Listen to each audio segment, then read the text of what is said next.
What's up, ladies and gentlemen? This is Tony Mo from Pixabyte, and today we are taking a look at Cubemen 2. Cubemen 2 is a tower defense 3D strategy game developed by 3 Sprockets. The game just released and is currently available as a digital download through Steam. So, Cubemen, is it any good as a tower defense strategy game? In a word, quite. Cubemen 2 is honestly one of the best tower defense or strategy games, you could say, in general, that I have played in a very, very long time. I'm completely in love and infatuated with this game. In fact, it was so hard for me to pull apart any negatives when doing this preview, but let's break this game down, and I'll explain to you guys why I think Cubemen 2 is such a fantastic game. The first thing I really want to start with is the visual aesthetics, the kind of design of the game. It is an indie game, and it's done very basic. It's so simplistic, in fact, that it almost looks like nothing when you see the game from afar or if you haven't played it.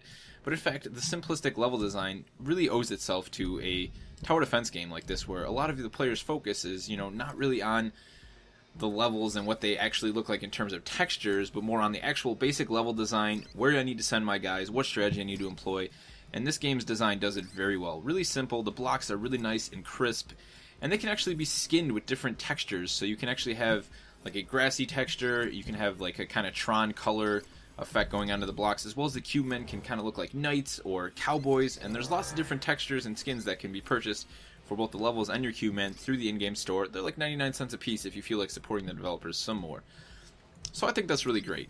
The next thing is the music in this game. I mean, rather than just having silence and you hearing the Cubemen kind of shooting over here, the music in this game is fantastic. If you just listen to it for a second. It's this like weird retro kind of like epic, awesome tech. I don't even know how to explain it. As you can see, I was changing through there. There are actually themes based on each of the individual Cubemen, which is really, really cool. But let's talk about one thing I didn't really like about this game. That is the way the tutorial is kind of done. There is a tutorial in this game. There's a basic and advanced, and I didn't really find them all that useful, to be honest. They were really simplistic. They briefly described some of the roles, but not all of them. So I was kind of worried when I started playing the campaign that I was basically just going to be a lost cause. I wasn't going to know what I was going to do. It was going to take a really long time to learn the game, which in my opinion, that's not what the heart of a tower defense game was, or any strategy game. It should be easy to learn, hard to master. But it turns out the campaign is really a better tutorial than anything in this game. As you guys saw, that first level was just one kind of row of bricks, and I just was defending my tower head on.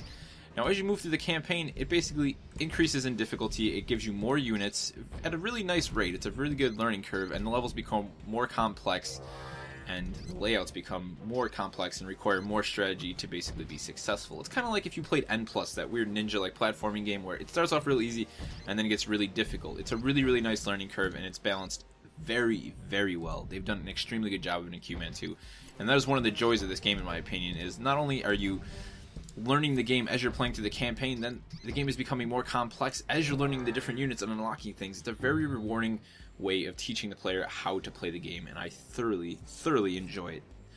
3 Sprockets has done a really good job of that. So let's talk about how you actually play Cubemen 2 and how the game functions. Now we're on this level here. As you can see, we have 3 red towers around us. Those are the enemy towers. Now, the only enemy towers that are spawning enemies are the ones that actually have the flames above them, and you'll see the kind of spin as they spawn an enemy. So that's how you know that is a spawn tower. Basically, it's spawning enemies at the current time. So we really want to focus on that tower at this moment. Now our tower in the middle, that's our tower, the blue one. We want to defend that. If we look to the top right here, it's kind of our stats. We have the star, which is our score, the square, which is our resources in forms of cubes, which we gain from taking out enemies. Which we need to really send a guy over here. We have a lot of dudes coming through this direction now that we put that wall there. And then the heart here, that is our health. That's how many hits our tower can take before it dies.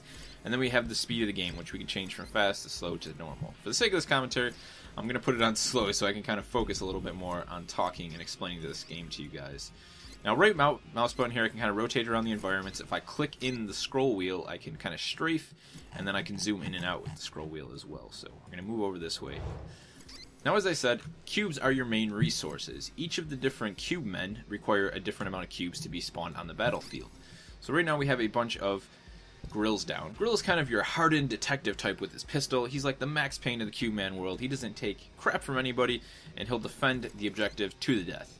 Then we have Flint here, which is basically our flamethrower class. He costs a bit more, but he will set the larger red Cubemen on fire and instantly kill the smaller ones. Then we have Wally and Milo, which you guys saw in the last little bit we were playing there. Milo is basically a landmine. You click on him, he'll use up your five resources.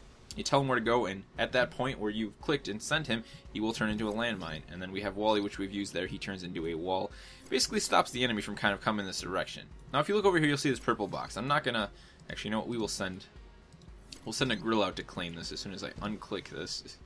Oh, it's gone. That was actually a care package, though. They spawn in throughout the game, and you can take a risk to send one of your Cubemen out to get them at the possibility of claiming damage boosts and instant level ups to your characters.